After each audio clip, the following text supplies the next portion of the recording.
Good morning. This is Mrs. Murder, and this is a review of Ellis Peters' Raven in the Foregate. This is the 13th Brother Cadfael, and we have issues that are current today as well as in the 1100s. Whew. A new priest has come to St. Peter and St. Paul, and he is a stickler. He is someone who believes in the letter of the law, and there is no diverging from it. If the law says that a child cannot be buried within sacred ground, a baby that is born to a young mother because she was not married, then he will not allow that child to be buried. Has to go outside the gate, way out in the field, buried. Disturbs the young mother so badly she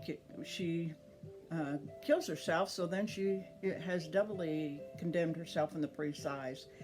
He has a number of rulings that are not compassionate, that are only things that he has put his foot down about, and he is going to. Reminds me of our current situation with our president. Say whatever you want and make it so. Whether it's moral, whether it's ethical, whether it is compassionate. And this book is about moral and ethical and compassionate decisions and living in a world where the lines are sometimes very strictly drawn. The characters in this story are fascinating as always.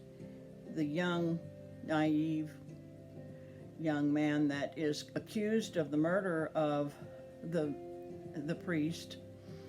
The priest is the raven in the foregate, as you might know. He's tall, thin, has a big black robe, and he sweeps along, rushes every place he goes, and he has this long walking stick that has silver on it and a hard pointed end to it.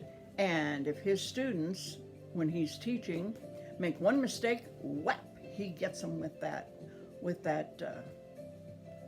walking stick, I'll call it.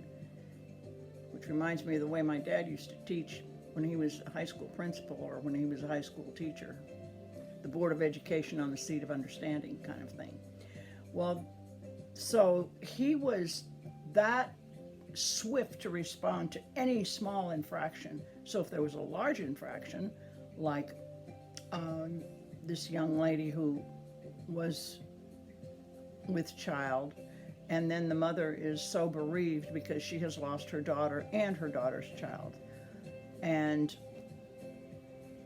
there are other stories like this of his rulings. The whole cloister is very upset and don't know how to respond to all of this because it's the law. He said, look in the Bible, it says. So we're up against a ruler who is not compassionate, not loving towards his people. And of course, we're not surrounded with only stark, harsh realities. We have a young lady that falls in love and a young man that falls in love. There's always a romantic interest, romantic carrying on that remind us that love carries us through any situation. And the different kinds of love, filial love, the love of just loving each other, being passionate and caring for each other, and how important that is. So we have another mystery to solve. Brother Cadfael is out trying to solve it. Actually saw the raven in the foregate as he saw the priest in the middle of an icy night come out, swiftly traveling along with his robes flying about him in a hurry to go someplace. And the next day, the priest is found dead, and they can't figure out why. So we have to solve this mystery. It is a mystery, and it is very interesting to solve. So let's pick up Raven in the Foregate, Ellis Peters, the 13th mystery, and for next week, we'll have, or the next video, which will probably be in a day or two, will be Rose Rent, the 14th book in the Brother Cadfael series. Thanks for tuning in. Thanks for listening, and enjoy reading. Bye.